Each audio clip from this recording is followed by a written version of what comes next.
Merci, Monsieur le Ministre. La parole est à Monsieur Pierre-Yves Bournazel. Merci, Madame la Présidente. Monsieur le Ministre, vendredi 22 février dernier, une partie de la jeunesse de France défilait à Paris pour le climat, aux côtés de Greta, une jeune lycéenne suédoise. Depuis plusieurs semaines, de nombreux jeunes à travers l'Europe s'engagent au service de l'avenir de notre planète. Il y a aujourd'hui la nécessité de changer profondément notre modèle de production et de consommation. Cette exigence doit s'inscrire comme un projet de société, un projet positif de mobilisation pour la jeunesse afin de répondre à ce grand enjeu du XXIe siècle.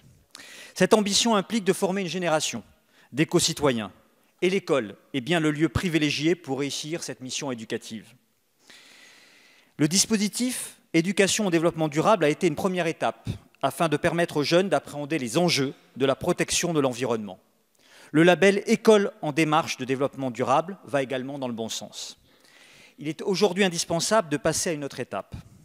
Vous avez engagé un plan volontariste de réforme de l'école que je soutiens pleinement. C'est donc aussi l'opportunité de concrétiser de nouvelles actions. L'école est un formidable moyen de sensibiliser la nouvelle génération à la protection de l'environnement, d'enseigner les gestes écologiques dès le plus jeune âge et de faire mieux comprendre les problématiques du développement durable. C'est ainsi que nous pourrons faire émerger une génération plus responsable et la préparer aux nouveaux métiers de la croissance verte. Je suis convaincu que les collectivités peuvent agir efficacement à travers les ateliers périscolaires, auxquels nous pourrions d'ailleurs donner davantage de sens en travaillant notamment avec les associations. À Paris, nous disposons d'un levier puissant qui reste encore à activer. À votre niveau, Monsieur le Ministre, pouvez-vous nous indiquer les nouvelles initiatives que compte prendre le gouvernement en termes de pédagogie et d'enseignement relatifs au développement durable? Je vous remercie.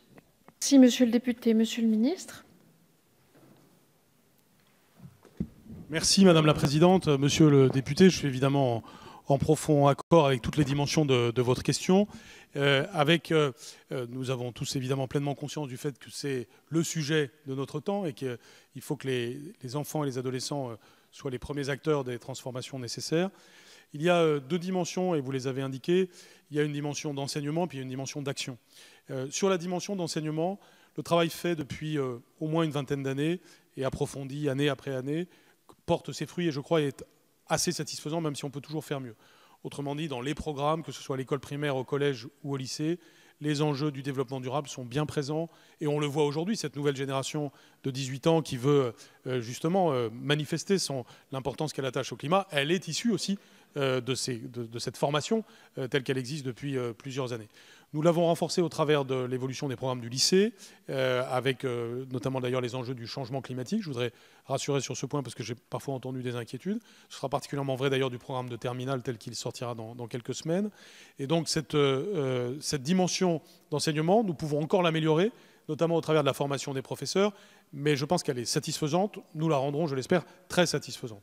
Ce qui est très important maintenant, c'est l'action. C'est comment nous répondons à la soif d'engagement des jeunes dans les enjeux de l'environnement, et ce, dès l'école primaire. Et vous l'avez dit très justement, il y a le sujet scolaire et il y a le sujet périscolaire. Le plan Mercredi, par exemple, est une occasion, et nous l'avons dit, d'engager les enfants dans une relation avec la nature et dans des actions qui ont trait à la nature. De nombreuses initiatives, vous avez parlé du label E3D, en effet très important, consistent à rendre les élèves acteurs de l'environnement et de l'écologie.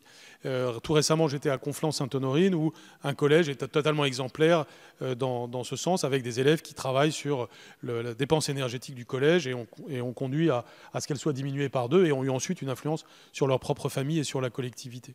Eh bien, c'est ce que nous allons faire, ça s'appelle le concours Cube, mais on pourrait avoir de multiples exemples. Le service national universel va aussi aller dans ce sens, va envoyer un signal dans cette direction, et c'est donc le cœur de l'action que nous allons mener, c'est celle de l'engagement des élèves dans des actions concrètes pour l'environnement. Merci.